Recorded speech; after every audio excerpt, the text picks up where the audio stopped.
নেসারাবাদে ১০ জনের মনোনয়ন দাখিল, পিরোজপুর প্রতিনিধির পাঠানো প্রতিবেদন।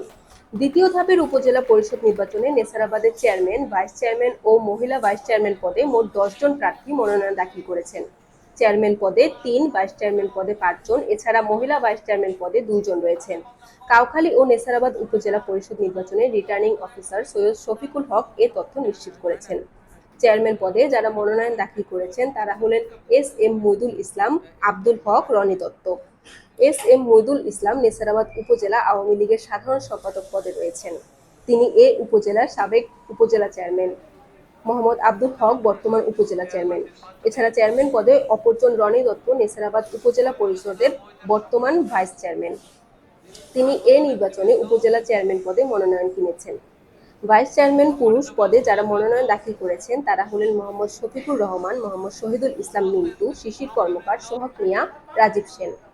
মহিলা ভাইস চেয়ারম্যান পদে নার্গিস জাহান এবং তুলি মণ্ডল ২ জনে মনোনয়ন দাখিল করেছেন। ২১শে মে এ উপজেলার ভোট গ্রহণ অনুষ্ঠিত হবে।